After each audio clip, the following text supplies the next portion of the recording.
Good morning friends. हमने last class में देखा था कि हमने EN रूल देखा था, ठीक है। और फिर हमने देखा था कि कैसे हम ऑक्सीडेशन नंबर कैलकुलेट करना।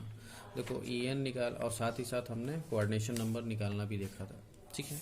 तो EN निकालने के लिए मैंने बताया था कि आपको ऑक्सीडेशन नंबर और कोऑर्डिनेशन नंबर दोनों की रिक्वायरमेंट होती थी और ये फॉर्मूला हम लगाते थे और आसानी से क्या कर लेते थे, EN हम निकाल लेते थे, इफेक्टिव एटॉमिक नंबर निकाल लेते थे, ठीक है।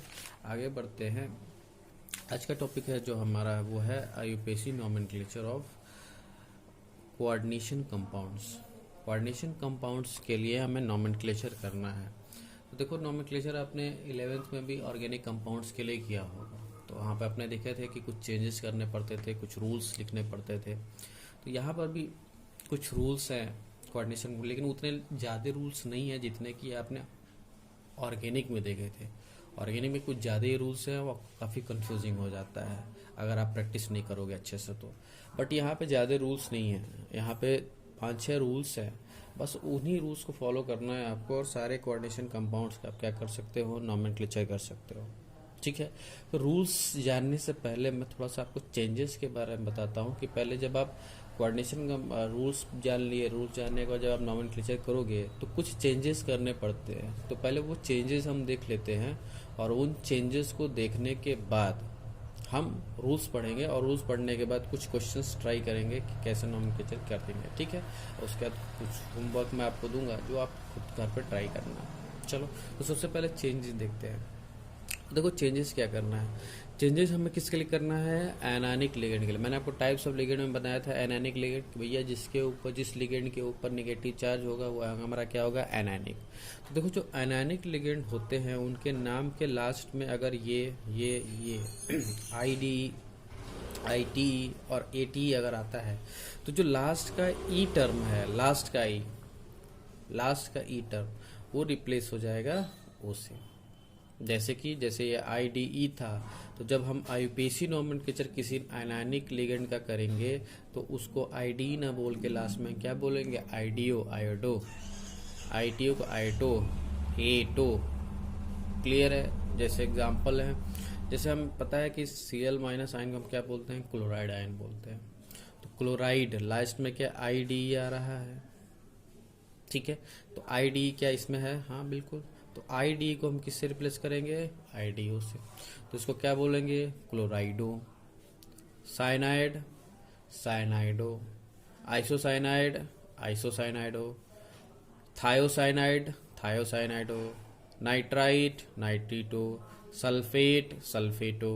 Acetate, acetato. ध्यान ये रखना है कि ये कब लिखा जाएगा, जब आप नोमेनक्लेचर कर रहे होगे तब के लिए है। और ये सिर्फ वैलिड है किसके लिए, जब कोई आयनानिक लिगेंड होगा तब, बाकी किसी और लिगेंड के लिए नहीं। सिर्फ किसके लिए वैलिड है, ये आयनानिक लिगेंड के लिए। बात समझ में आ रहा है। तो अगर आयनानिक लिगेंड दिखे और हमको लास्ट में ऐसा कुछ दिखे तो हम तुरंत उसको क्या करेंगे, उसको लास्ट में ई को ओ से रिप्लेस कर देंगे और उसका नाम चेंज हो जाएगा। क्लोराइड से क्लोराइड हो जाएगा, साइनाइड से साइनाइडा हो जाएगा, ठीक है। अब बात करते हैं कि ये तो रहा एनायनिक लिगेंड के लिए।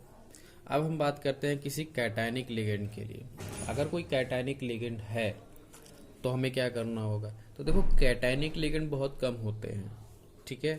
तो उनके लास्ट में हम सिर्फ क्या करते हैं, आईयूएम को ऐड कर देते हैं।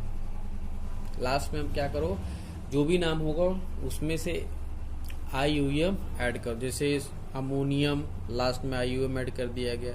इसको नाइट्रोसिल बोलते हैं, लेकिन जब कैटायनिक लिगेंड है इसका नोमेनक्लेचर किया जाएगा तो इसको क्या बोल देंगे, नाइट्रोसोलियम, नाइट्रोसोलियम, ठीक है, नाइट्रोसिलियम। क्या बात समझ में आ रहा है, इसको क्या बोलेंगे, नाइट्रोसिलियम। तो देखो कैटायनिक लिगेंड बहुत कम होते हैं और उनके लास्ट में हम क्या जोड़ देते हैं, आईयूएम जोड़ देते हैं, सिंपल सा। ध्यान बस ये रखना, सबसे इम्पोर्टेंट एनायनिक लिगेंड है, ये भी इम्पोर्टेंट है, दो ही है, ज़्यादातर यूज होंगे तो बस याद रखो, इसके अलावा आपको कोई नहीं देखने को मिलेगा। अब आते हैं कि अगर आपको मान लो न्यूट्रल लिगेंड मिला। देखो न्यूट्रल लिगेंड जिनके ऊपर कोई चार्ज हो, जैसे हमको पता है वाटर है, अमोनिया है, कार्बोनिल ग्रुप है, ठीक है, नाइट्रोसिल ग्रुप है, तो हम इसको वाटर नहीं बोलेंगे। जब हम इसका आईयूपीएसी लिखेंगे तब हम इसी H2 को क्या बोलेंगे, एक्वा। इसी अमोनिया को क्या बोलेंगे, अमाइन। इसी कार्बोनिल ग्रुप को क्या बोलेंगे, कार्बोनिल। एनओ ग्रुप को क्या बोलेंगे, नाइट्रोसिल। NO2 ग्रुप को क्या बोलेंगे, नाइट्रिल। ठीक है, तो ये सब चेंजेस करने पड़ेंगे आपको जब आईयूपीएसी लिखोगे तब। क्लियर है? मतलब अगर ये चेंजेस अगर आपको याद नहीं है तो फिर आप आईयूपीएसी लिखने में आपको क्या होगा, दिक्कत आएगा। तो ये लिगेंड्स के चेंजेस हैं कि कैटायनिक लिगेंड, एनायनिक लिगेंड और न्यूट्रल लिगेंड को हम आईयूपीएसी में जब लिखेंगे तो कैसे लिखेंगे, तो ये हमको चेंज करना होगा आईयूपीएसी नेमिंग लिखते समय। ठीक है, अब आते हैं कि अगर हमें सेंट्रल एटम है तो सेंट्रल मेटल एटम है तो उसका हम नामकरण कैसे करेंगे, नेमिंग कैसे करेंगे। तो देखो मैंने यहाँ पे सिंबल लिया है कि सेंट्रल एटम का सिंबल ये हुआ, और ये CS+ का मतलब क्या है, कोऑर्डिनेशन स्फीयर। CS+ का मतलब क्या है, कोऑर्डिनेशन स्फीयर पॉजिटिव। और एक बार हमने लिया है कि कोऑर्डिनेशन स्फीयर नेगेटिव है। तो भैया देख लो, मैंने आपको कोऑर्डिनेशन स्फीयर स्टार्टिंग में बताया था। कोऑर्डिनेशन स्फीयर वो होगा जिसमें आपको क्या होगा, कोऑर्डिनेट बॉन्ड बनता हुआ होगा, और उसी कोऑर्डिनेशन स्फीयर में आपको क्या मिलता है, लिगेंड मिलेगा। ठीक है, तो मैंने आपको दोनों तरह के एग्जांपल दिखाए थे कि कोऑर्डिनेशन स्फीयर पॉजिटिव भी हो सकता है और कोऑर्डिनेशन स्फीयर नेगेटिव भी हो सकता है। ठीक है, तो जो सेंट्रल मेटल एटम का नाम है वो डिपेंड ये करता है कि हमारा कोऑर्डिनेशन स्फीयर पॉजिटिव है या नेगेटिव है। ठीक है, उसके आधार पे हम सेंट्रल एटम का नाम चेंज लिखेंगे अपना। ठीक है, जैसे मान लो अगर सेंट्रल एटम किसी कोऑर्डिनेशन स्फीयर में है जिसमें कोऑर्डिनेशन स्फीयर क्या है, पॉजिटिव है। देखो कोऑर्डिनेशन क्या है, पॉजिटिव। अगर कोऑर्डिनेशन स्फीयर पॉजिटिव है तो एसन को हम टीन बोलते हैं, तो उसको क्या लिखेंगे, एज ए टीन। मतलब जो हम नेम जानते हैं मेटल का, और अगर कोऑर्डिनेशन स्फीयर है तो वही नेम लिखा जाएगा, जनरल नेम। जैसे Ag को सिल्वर, कॉपर को, Cu को कॉपर, Au को गोल्ड, Fe को आयरन, Hg को मरकरी, Zn को जिंक, Pt को प्लेटिनम, Co को कोबाल्ट और निकल Ni को निकल। तो कोई चेंजेस नहीं होगा नाम में अगर कोऑर्डिनेशन स्फीयर क्या है, पॉजिटिव है। ठीक है, लेकिन अगर कोऑर्डिनेशन स्फीयर नेगेटिव हुआ, मतलब CMA वहां पर है जिसमें क्या है, कोऑर्डिनेशन स्फीयर नेगेटिव है। अगर CMA वहां हुआ जहां पे कोऑर्डिनेशन स्फीयर नेगेटिव है तो फिर उसका जनरल नेम नहीं लिखा जाएगा, फिर उसका लैटिन नेम लिखा जाएगा और उसके लास्ट में ATE जोड़ा जाएगा। देखो सभी के आगे क्या है, लास्ट में ATE है। ये कौन सा नेम है, इसको बोलते हैं लैटिन नेम। हर एलिमेंट का क्या है, अपना लैटिन नेम होता है, और उसी लैटिन नेम के आधार पे क्या बनाए जाते हैं, सिंबल बनाए गए। जो भी आप सिंबल देखते हो पीरियोडिक टेबल में, जैसे हम AU है लेकिन हम इसको गोल्ड बोलते हैं, तो कोई सिंबल मैच नहीं कर रहा है। तो AU आया कहाँ से है, क्योंकि गोल्ड का लैटिन नेम ऑरेट है, और उसी लैटिन के नाम के आधार पे क्या बनाया गया, यहाँ पर उसका सिंबल बनाया गया। तो आपको ध्यान ये रखना है कि अगर कोऑर्डिनेशन स्फीयर नेगेटिव हुआ तो फिर जो सेंट्रल मेटल एटम है, फिर उसका नाम लैटिन नाम के आधार पर रखा जाएगा। जैसे टिन को बोलते हैं लैटिन में स्टैनेट, स्टैनम बोलते हैं, लेकिन लास्ट में उसका क्या जोड़ा जाएगा, ATE, तो स्टैनेट हो गया। Ag को हम अर्जेंटेनम बोलते हैं, लेकिन अर्जेंटेट 8 लास्ट में जोड़ा गया। कॉपर को कॉपर बोलते हैं, कॉपर का लैटिन नेम कॉपर ही है, तो इसलिए कॉपरेट हो गया। Au को लैटिन में ऑरम बोलते हैं, लास्ट में ऑरेट, ATE जोड़ा गया। Fe को आयरन और लैटिन में फेरस बोलते हैं, तो फेरस का फेरेट हो गया। अब यहाँ Hg का थोड़ा ध्यान रखना, Hg को मरकरी बोलते हैं। ठीक है, मरकरी को हम मर्क्यूरेट भी लिख सकते हैं, और इसका जो लैटिन नेम है हाइड्रागाइरम, तो इसको हम हाइड्रागाइरेट भी लिख सकते हैं। बात समझ में आ रहा है? हाइडा गायरेट भी लिख सकते हैं, तो दोनों नाम लिखा जाता है, मर्क्यूरेट, हाइडा गायरेट। सिर्फ ये मरकरी के केस में होगा, ये ध्यान रखना, बाकी किसी और केस में नहीं, सिर्फ मरकरी केस में, एचजी केस में मरकरी को मर्क्यूरेट भी लिख सकते हो अगर क्वाड्रेचर नेगेटिव है, और हाइडा गायरेट भी लिख सकते हो, ठीक। जिंक को जिंक केट, पीटी को प्लैटिनम ही बोलते हैं तो प्लैटिनेट, कोबाल्ट कोबाल्ट बोलते कोबाल्टेट, निकल को निकल निकलेट। क्लियर है? तो ये सब तब हम लैटिन नेम लिखेंगे और लास्ट में टी जोड़ेंगे जब हमारा कोऑर्डिनेशन स्फीयर नेगेटिव होगा तब। तो ये आपको ध्यान रखना है कि कब हमारा कोऑर्डिनेशन स्फीयर नेगेटिव हो रहा है और कब कोऑर्डिनेशन में पॉजिटिव हो रहा है। ये सारा कोऑर्डिनेशन स्फीयर के नेगेटिव और पॉजिटिव होने पर ही डिपेंड करेगा कि कोऑर्डिनेशन में नेगेटिव पॉजिटिव का मतलब क्या है। कोऑर्डिनेशन स्फीयर कब कैटायन में है, कब कोऑर्डिनेशन पर एनायन में है, तो ये आपको ध्यान रखना होगा, ठीक है। चलिए अब हम देखते हैं आईयूपीएसी के रूल्स बहुत सिंपल है। रूल्स मैं आपको पहले समझा देता हूँ, उसके बाद मैं एक एग्जांपल से आपको समझाऊंगा कि एग्जांपल से कैसे आईयूपीएसी लिखेंगे, फिर आप आसानी से समझ जाओगे, ठीक है। देखो सबसे पहले रूल्स में क्या है, पहला रूल्स ये कहता है कि अगर कोई कोऑर्डिनेशन कंपाउंड है तो कोऑर्डिनेशन कंपाउंड में सबसे पहले क्या लिखोगे, कैटायन लिखोगे। अब कैटायन का नाम लिखोगे, अब कैटायन चाहे जो भी हो, ठीक है। तो फर्स्ट राइट कैटायन नेम, सबसे पहले कैटायन का नाम लिखा जाएगा, ठीक है। दूसरा कहता है कि कैटायन लिखने के बाद नहीं, कैटायन लिखते समय अगर हमारा कैटायन कोऑर्डिनेशन स्फीयर में नहीं है, बात समझना, दो तरह के स्फीयर मैंने बताया था, कोऑर्डिनेशन स्फीयर और आयन स्फीयर। तो अगर हमारा कैटायन आयन टाइप का है, जैसे के प्लस के टू प्लस हो गया, जो भी है आगे कैटायंस आ जाए, ठीक है। तो वहाँ पे आप पहले नेम लिखोगे और डोंट राइट, जैसे मान लो K2 आ गया, K4 आ गया, तो हम 2 के लिए बाई लगाते हैं, 3 के लिए ट्राई लगाते हैं, 4 के लिए टेट्रा लगाते हैं। तो don't write by, tri, tetra etcetera. तो हमको जब कैटायन का नाम लिखोगे तो हमको बाई, ट्राई, टेट्रा नहीं लिखना होता है, ये ध्यान रखना है कि बाई ट्राई लिखते समय आपको ध्यान नहीं रखना है। लेकिन कैटायंस नेम किसके लिए बोला जा रहा है, जब वो आयन स्फीयर का हो। ये मैं लिख दे रहा हूँ साफ में, आयन स्फीयर दो तरह के मैंने बताए थे, एक कोऑर्डिनेशन स्फीयर और एक आयन स्फीयर। कोऑर्डिनेशन में वो स्फीयर था जिसके अंदर कोऑर्डिनेशन बॉन्ड बन रहा था, और आयन स्फीयर हुआ था वहाँ पे कोऑर्डिनेशन बॉन्ड नहीं बनता है, ठीक है। आयन स्फीयर मैं अभी थोड़ा सा और इसको आपको समझाऊंगा, आयन स्फीयर और कोऑर्डिनेशन स्फीयर को, ठीक है। तो पहले सबसे पहले नाम लिखा जाएगा और फिर उसके आगे बाई ट्राई नहीं लगाया जाएगा, ठीक। अगर इसके बाद अगर मान लो कि हमारा जो आयन स्फीयर है वो कैटायन ना होके एनायन है, मान लो हमारा जो आयन स्फीयर है वो कैटायन ना होके कैसा है, एनायन है। तो एनायन अगर एनायन है तो ये लास्ट, इसका जो नाम है वो कहाँ लिखा जाएगा, लास्ट में। Write name in the last, सबसे लास्ट में लिखा जाएगा। और इसके साथ भी वही कंडीशन है, don't write by, tri, tetra etcetera. इसके साथ भी बाई, ट्राई, टेट्रा एक्सेट्रा नहीं लगेगा, ठीक है।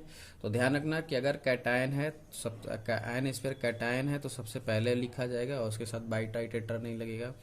और अगर हमारा आयन स्फीयर एनायन है तो सबसे लास्ट में लिखा जाएगा और इसके साथ भी बाई, ट्राई, टेट्रा नहीं लगेगा, ठीक है। चलिए अब नेक्स्ट देखते हैं। अब तो ये बात हो गया हमारा आयन स्फीयर के लिए, कैटायन और एनायन के लिए। अब हम बात करते हैं कोऑर्डिनेशन स्फीयर के लिए, कोऑर्डिनेशन स्फीयर के लिए। अगर मान लो हम कोऑर्डिनेशन स्फीयर के लिए नोमेनक्लेचर कर रहे हैं तो क्या करेंगे, तो कोऑर्डिनेशन स्फीयर के लिए आपको LCO रूल अपनाना होगा। ये LCO रूल क्या है, L फॉर सबसे पहले नाम लिखा जाएगा लिगेंड्स का, C का मतलब हो गया सेंट्रल मेटल एटम का नेम, और O का मतलब ऑक्सीडेशन नंबर। तो भैया ऑक्सीडेशन नंबर निकलेगा किसका? CMA का। तो ऑक्सीडेशन नंबर ऑफ CMA। आपको ये ध्यान रखना है कि जो ऑक्सीडेशन नंबर है वो लिखा जाता है रोमन लैंग्वेज में। रोमन तो पता होगा ना, फर्स्ट सेकंड थर्ड टाइप वाला। तो जो भी यहाँ ऑक्सीडेशन नंबर होगा वो किस में लिखा जाएगा? रोमन में। तो आपको कोऑर्डिनेशन स्फीयर का नॉमेनक्लेचर करते समय आपको क्या फॉलो करना है? LCO rule. LCO का मतलब लिगेंड्स पहले लिखा जाएगा नाम, लिगेंड्स के बाद क्या आएगा? सेंट्रल मेटल एटम आएगा, और फिर सेंट्रल मेटल एटम के ब्रैकेट में लिखे, स्मॉल ब्रैकेट में रोमन में क्या लिखा जाएगा? Oxidation number. ठीक है। नेक्स्ट देखो रूल क्या कहता है। Next rule 5। नेक्स्ट रूल क्या कहता है? नेक्स्ट रूल जैसे हमने देखा था कि अगर हमारा आयन स्फीयर था कैटायन या एनायन का, तो वहाँ हम बाई ट्राई नहीं यूज कर रहे थे। बट हम coordination sphere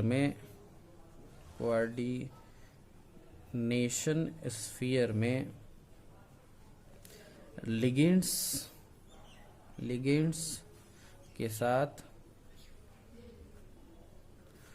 by tri tetra use करेंगे।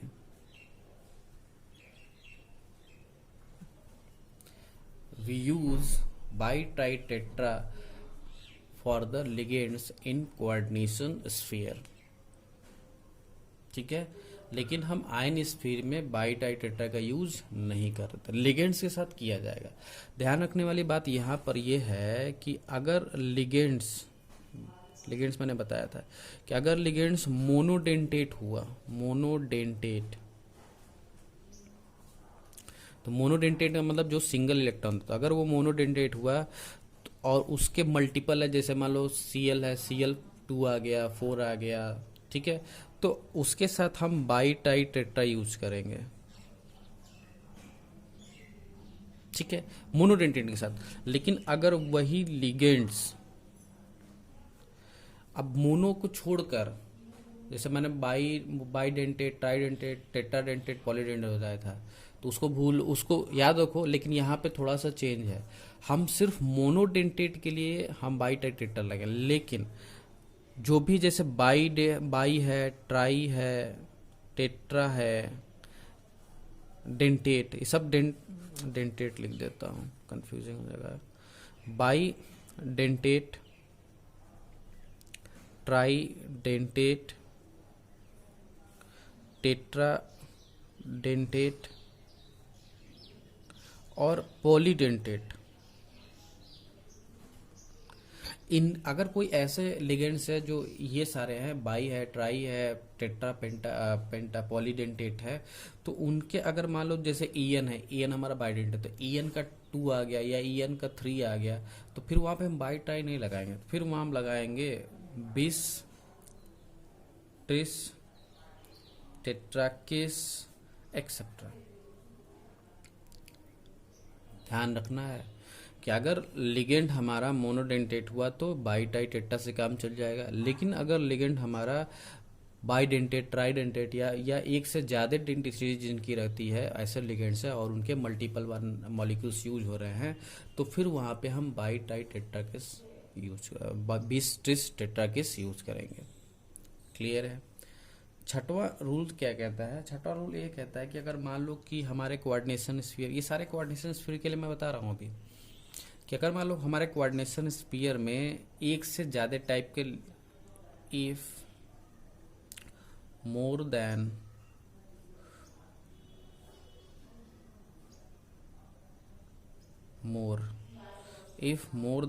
one type of ligands are present, अगर एक से ज़्यादा टाइप के लिगेंड्स प्रेजेंट हुए तो फिर हम क्या करेंगे? एक से ज़्यादा टाइप, तो देन